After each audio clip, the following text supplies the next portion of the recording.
There is a stench pervading the streets and making its way to your doorstep. Your stomach becomes upset. You get sick. You learn that some people may have died from this horrible smell. It is so bad. It is due to the Boko Haram Insurgency.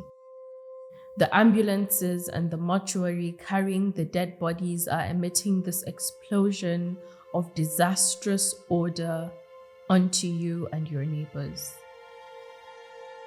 Welcome to Vestiges of Violence. Here, we talk about survivors.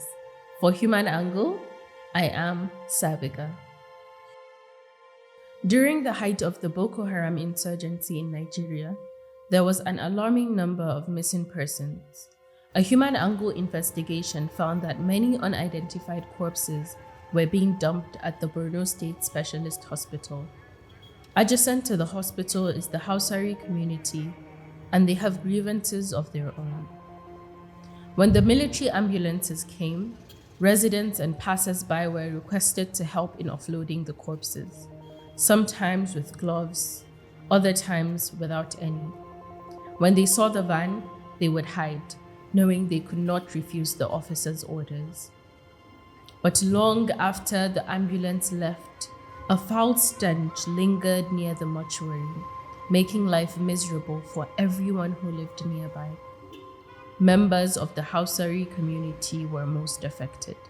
Usman Umara, a 70-year-old man who once passed out from the order, said the smell was so bad he had to go out every day. It was because of Boko Haram Insurgency. People were being killed then. They would go and fetch them and dump them here. So for someone to go outside and enjoy some fresh air, it was impossible. You couldn't even stay inside your house. Nearly everyone in Zangon Hausari had an upset stomach and constantly felt like throwing up. It was worse for people merely visiting and who had not familiarized themselves with the smell.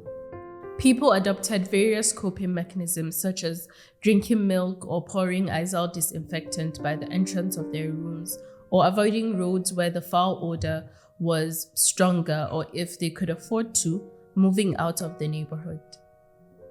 Businesses had less patronage, many got sick, some even say they know people who died from the stench.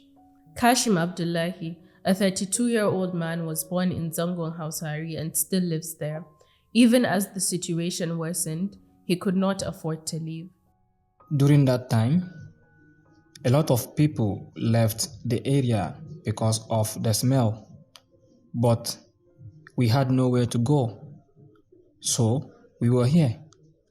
His mother kicked the bucket in her sleep in May 2019, and he believes the smell had something to do with it. Kashim said a female friend suffered the same fate too. Abubakar Usman, a student who has lived in the area for nearly 2 decades, said the corpses were left in the hospital to decay and even explode.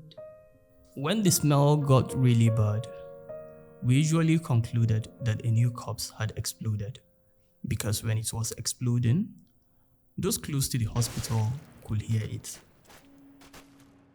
Bulama Ibrahim, a 65-year-old businessman and the community's leader, said when they shared their grievances with the hospital, the management replied that it was beyond their control. As the years went by, fewer corpses were brought to the hospital. The worst years were between 2013 and 2019. Some say it even lingered up till 2021. But today, the Hausari community is relieved that such a stench no longer significantly disrupts their lives. They say that all of it is in the past now. They are hopeful and prayerful that it doesn't happen again. Following months of extensive investigations, Human Angle published its report on the issue of missing persons in Nigeria. You can access the full report on our website. In order to protect the identities of survivors, we use voice actors for this episode. If you or anyone you know have a story to share on Vestiges of Violence, do not hesitate to get in touch with us.